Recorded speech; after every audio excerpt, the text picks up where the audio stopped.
Governo federal sanciona a lei que cria Vale Gás para famílias de baixa renda. E você vai ver também. O mercado financeiro eleva a projeção da inflação e cai a previsão de crescimento da economia para este ano. O partido de Nicolás Maduro elege 20 dos 23 governadores na Venezuela. E no Chile, a eleição segue para segundo turno, mas já marca o fim de um antigo ciclo político no país. A Áustria volta a impor lockdown, mesmo após onda de protestos. Você vai ver a partir de agora. Boa tarde, seja bem-vindo. O governo federal sancionou a lei que cria o Vale Gás. O benefício foi pensado para diminuir o peso do custo do produto no orçamento das famílias mais pobres. A medida foi publicada na edição de hoje do Diário Oficial da União. O presidente Jair Bolsonaro sancionou a proposta que cria o Auxílio Gás para ajudar a população de baixa renda a adquirir o produto. Para ter direito ao benefício, as famílias devem estar registradas no Cadastro Único do Governo com renda mensal per capita menor ou igual a meio salário mínimo, de R$ 550, ou com alguém que receba o benefício de prestação continuada. Cada família elegível vai receber a cada 2 meses um valor monetário correspondente a uma parcela de, no mínimo, 50% da média do preço nacional de referência do botijão de 13 quilos de GLP. O programa também vai dar preferência a famílias com mulheres vítimas de violência doméstica.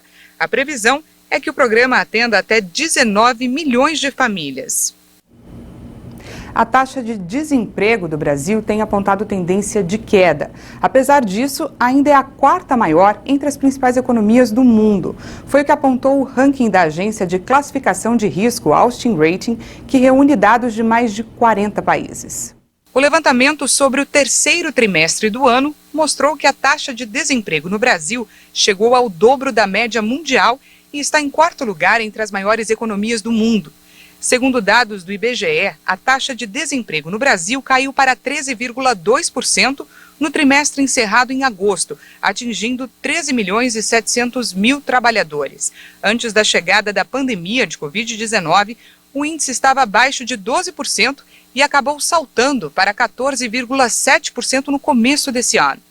E no conjunto de países da Organização para a Cooperação e Desenvolvimento Econômico, a taxa de desemprego caiu para 5,8% em setembro.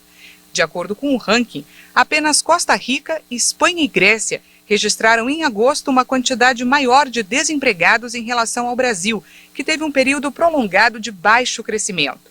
E o país também tem crescido em uma média menor que a dos países emergentes.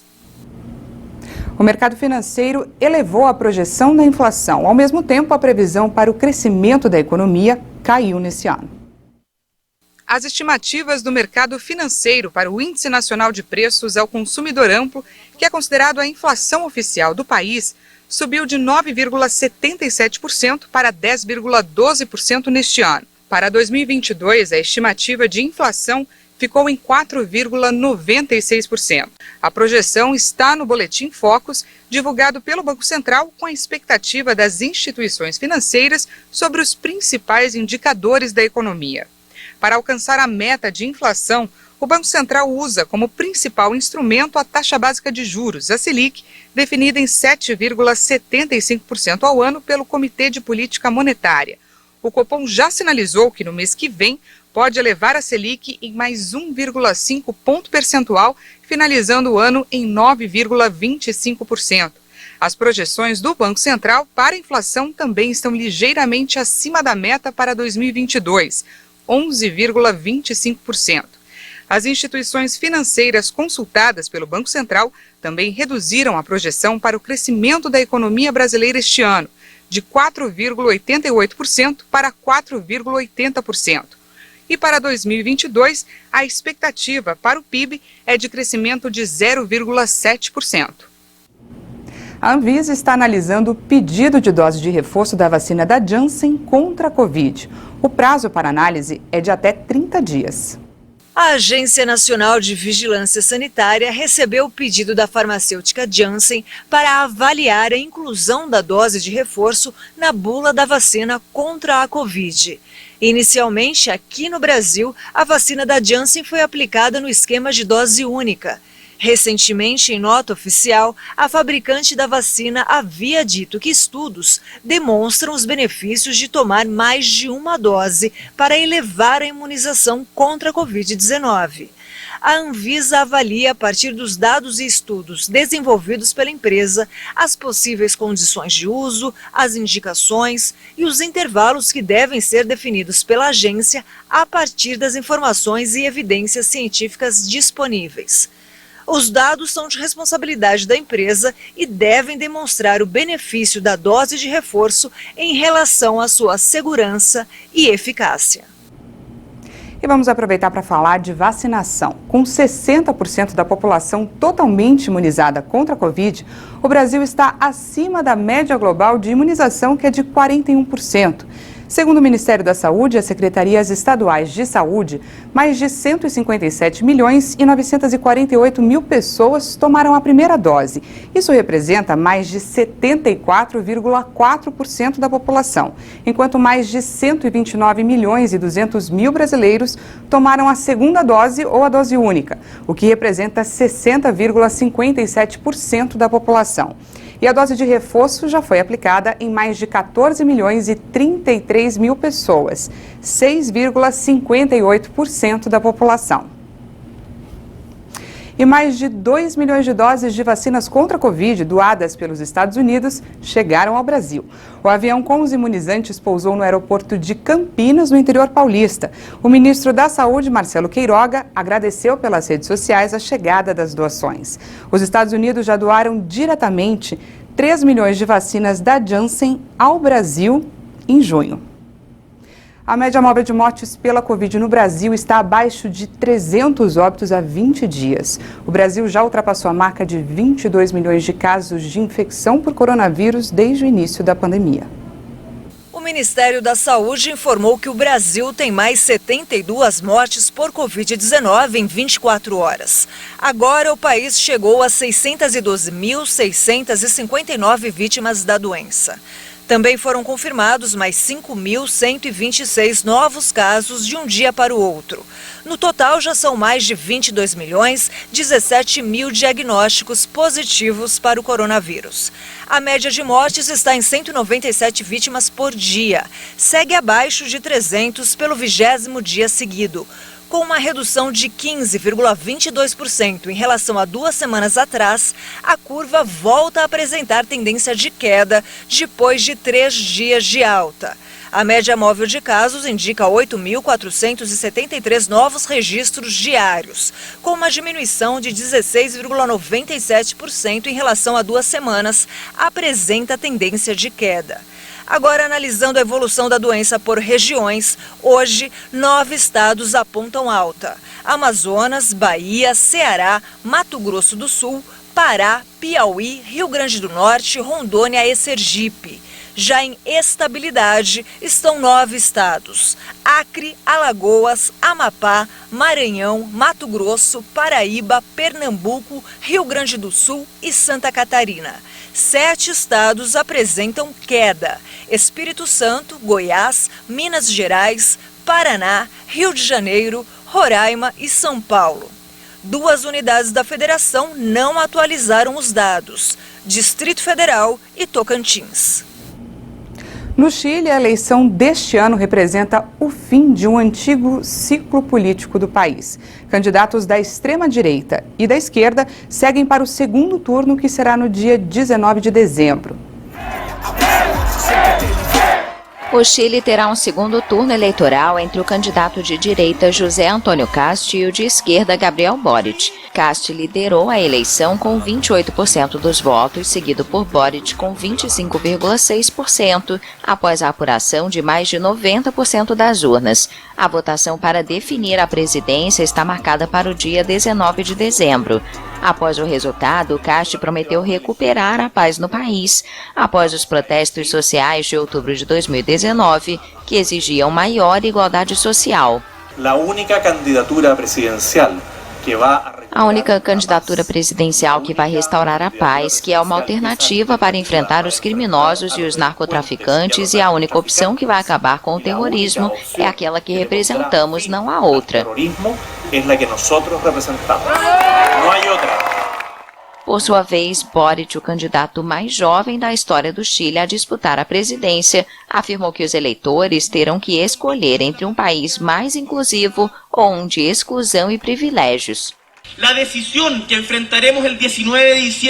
decisão que teremos no dia 19 de dezembro é uma só. Ou caminhamos para um Chile mais inclusivo, generoso, mais preocupado com o seu, sem que ninguém fique para trás, ou continuamos na lógica de rejeição, exclusão e privilégios, contra a qual o Chile se levantou. A surpresa do dia foi o populista Franco Parisi, economista que mora no sul dos Estados Unidos e não pôs os pés no país durante toda a campanha eleitoral. Ele ficou em terceiro lugar, com 13% dos votos. Analistas acreditam que esses eleitores podem decidir a disputa, mas ainda não sabem se eles vão migrar para a esquerda ou a direita. A senadora democrata cristã Jasna Provost obteve 12%, e o candidato do partido no poder, Sebastián Sichel, 11%. A eleição representa o fim do antigo ciclo político do país. Os dois candidatos que passaram ao segundo turno estão fora das coalizões de partidos tradicionais que governaram o Chile nas últimas décadas. No Congresso, as coalizões dominantes, tanto de esquerda quanto de direita, também perderam muito terreno. Nós vamos para um rápido intervalo e você vai ver na volta que começou hoje na Áustria o 4º lockdown para tentar frear o avanço da pandemia. Nós voltamos já.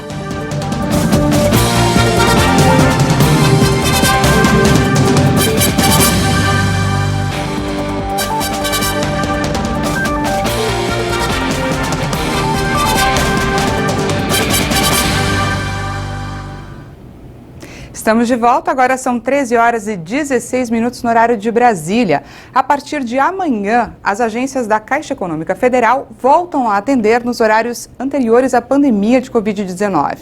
Mas a legislação municipal pode determinar um padrão diferente em cada região. Os horários regulares de abertura e fechamento das unidades variam de acordo com as especificidades e fusos de cada região. Em grande parte do país, o atendimento ao público acontece entre 10 da manhã e 4 da tarde. Durante a pandemia, as agências funcionaram a partir das 8 horas da manhã, em especial para atender demandas relativas ao pagamento de benefícios, como o auxílio emergencial. A lista com o horário de funcionamento das unidades está disponível no site da Caixa, assim como as informações sobre toda a rede de atendimento do banco. A Caixa ainda avisa que, priorizando a segurança e o bem-estar dos clientes e empregados, o banco vai manter os cuidados necessários para a prevenção e controle dos riscos de transmissão da Covid, como a disponibilização de álcool em gel em todas as unidades. A Caixa também disponibiliza aos clientes o atendimento remoto e digital por meio do WhatsApp Caixa, pelo 0800 104 0104 ou pelo Internet Banking e aplicativos. Com a participação de pouco mais de 41% dos eleitores, a eleição regional na Venezuela foi marcada pela vitória do Partido Socialista Unido da Venezuela, que conquistou maioria dos votos em 20 dos 23 estados do país. O processo voltou a contar com a participação da oposição após anos de pedidos de boicote e campanhas a favor da abstenção. O Partido Socialista Unido da Venezuela dominou as eleições enfraquecidas e fragmentadas neste ano. A oposição venceu em apenas 3 estados, incluindo Zulia, o mais populoso do país. Os opositores enfrentaram uma dura derrota em uma região crucial que governava, Táchira, na fronteira com a Colômbia. O Conselho Nacional Eleitoral anunciou uma taxa de participação de 41,8%. Cerca de 8 dos 21 milhões de votantes que estavam registrados compareceram às urnas. Os maiores partidos opositores não participaram da eleição presidencial de 2018, que terminou com a reeleição de Nicolás Maduro, e das legislativas de 2020, quando o governo recuperou a maioria no parlamento. A oposição acusou fraude nos 2 pleitos. Já a eleição deste ano contou com o retorno de observadores internacionais. A União Europeia, que não trabalhava em uma eleição na Venezuela há 15 anos, integrou uma missão de 130 delegados, que também teve representantes da ONU e do Centro Carter. A Áustria entrou oficialmente em confinamento às 0h desta segunda-feira, mesmo em meio a uma onda de protestos contra as medidas restritivas. Lojas, restaurantes, mercados natalinos, salas de concerto e salões de beleza tiveram de baixar as portas. Com exceção das escolas, a capital e o restante do país amanheceram em silêncio. Os quase 9 milhões de austríacos estão proibidos de sair de casa, exceto para fazer compras, praticar esportes ou receber atendimento médico. Eles também podem ir a escritórios e levar as crianças para a escola, mas as autoridades reforçaram o pedido para que a população fique em casa. O anúncio das medidas feito na sexta-feira veio em meio a um repique dos casos de Covid-19. A medida severa provocou protestos no país no fim de semana. A decisão do governo austríaco também repercutiu em outras partes da Europa, com grandes protestos na Holanda e Bélgica. O primeiro-ministro belga, Alexander De Croo, denunciou nessa segunda onda de violência durante os protestos de rua, que reuniram cerca de 35 mil pessoas contra as medidas anti-Covid mais duras de Bruxelas. Claro que somos um país livre, onde os pensamentos podem ser livres, onde temos, é claro, o direito de manifestar, mas se uma manifestação como essa acaba em uma onda de violência, é inaceitável, e certamente é inaceitável se essa onda de violência for dirigida contra a polícia. A polícia está num período muito difícil para continuar a garantir nossa segurança, organizar a nossa sociedade. É inadmissível essa violência contra a polícia. Durante os atos, manifestantes em diversos países europeus gritavam por liberdade. Pelo menos uma pessoa morreu e outras 3 ficaram feridas em um ataque que aconteceu ontem com uma arma de fogo na cidade velha de Jerusalém.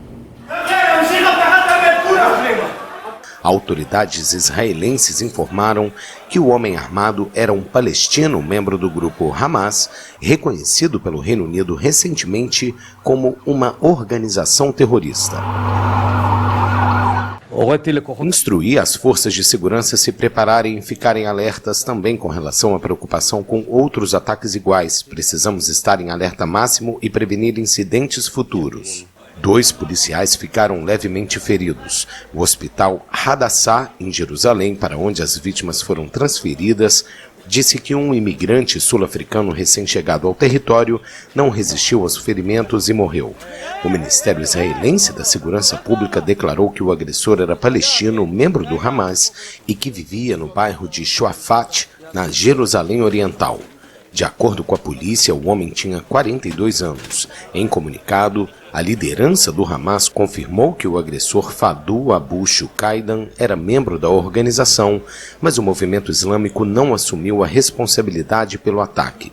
O incidente ocorre às vésperas do feriado judaico de Hanukkah, celebrado a partir de 28 de novembro. O presidente de Israel, Yitzhak Herzog, que embarcou neste domingo para Londres, reiterou o pedido para a comunidade internacional que reconheça o Hamas como uma organização terrorista. A cidade de Doha, no Catar, foi palco de uma cerimônia que inaugurou um relógio que deu o start na contagem regressiva para a Copa do Mundo FIFA 2022. Estamos a 1 ano do mais esperado torneio de futebol. A contagem regressiva para a Copa do Mundo FIFA de 2022 começou. Um show de luzes formado por drones desenhou os céus da capital do Catar. A lenda do futebol britânico David Beckham esteve presente na cerimônia. O presidente da FIFA, Gianni Infantino, falou sobre o contexto do torneio em meio a controversas leis trabalhistas que vigoraram no país do Oriente Médio. Agora, em poucos anos, algumas mudanças aconteceram. O sistema kafala foi abolido. Os trabalhadores migrantes podem mudar e não podemos esquecer que trabalho também é dignidade. Você não faz caridade para as pessoas, você dá um emprego, uma oportunidade. Os salários mínimos, as condições de segurança dos trabalhadores melhoraram muito. E não sou eu que estou dizendo, não é a FIFA que diz. Somos uma organização esportiva. A kafala é um sistema descrito por críticos como uma forma de escravidão que vincula os trabalhadores a seus empregadores, cuja permissão é necessária para entrar e sair do país, bem como para mudar de emprego. A Arábia Saudita é alvo de fortes críticas em todo o mundo pelo histórico em direitos humanos marcado por ativistas atrás das grades, pelo assassinato de um jornalista e por desaparecimentos forçados. E olha só, uma artesã brasileira faz bebês hiperrealistas que se sentam no sofá e até dormem nos berços. A arte está em replicar recém-nascidos que parecem bebês de verdade. Vamos ver. Com delicadeza, a artesã Ana Paula Guimarães trabalha no corpo de borracha dessa boneca, que logo vai ganhar um visual hiperrealista. De seu ateliê em Minas Gerais já saíram mais de 1000 peças. Depois da secagem, a pintura à base de diversos tipos de tinta buscam um resultado final que impressiona a todos. Estes bebês hiperrealistas são produzidos por Ana desde 2008, que se inspirou no trabalho de outras artesãs. Eu sempre trabalhei com artesanato e eu primeiramente vi na TV uma moça que fazia e eu me encantei e quis começar também a fazer, já que eu trabalhava com artesanato desde muito nova. O corpo é feito de tecido e a cabeça e os membros são de borracha. Mas uma etapa aqui é decisiva para dar vida às bonecas que representam bebês recém-nascidos. Um implante de cabelos fio a fio. O mais difícil é realmente trazer o realismo em tonalidades de pele, porque são mais de 20 cores que nós utilizamos para dar esse realismo e com certeza o implante de cabelo é uma parte bem trabalhosa e pode ser até a mais difícil. Algumas peças têm até marcas de nascença. O cliente pode escolher a cor dos olhos, do cabelo e, claro, da pele, além do formato do rosto. Em média, Ana Paula precisa de 7 dias para criar uma boneca. Certa vez, uma cliente veio me procurar, porque tinha 8 anos que ela estava tentando engravidar e ela fez a encomenda de um bebezinho. E 2 meses depois ela engravidou naturalmente, depois de fazer inúmeros tratamentos, ela engravidou naturalmente. Por incrível que pareça, o bebezinho que eu fiz era idêntico ao bebê que nasceu. Cada trabalho deste pode ser vendido por até R$7.000. Entre os principais compradores da artesã, além dos brasileiros, estão clientes em Portugal, nos Estados Unidos, na França e Austrália. Essa edição fica por aqui, mas no YouTube você pode rever as nossas reportagens. Já já tem mais informações com a Junina Dariva. Uma boa tarde para você e muito obrigada pela audiência. Até mais.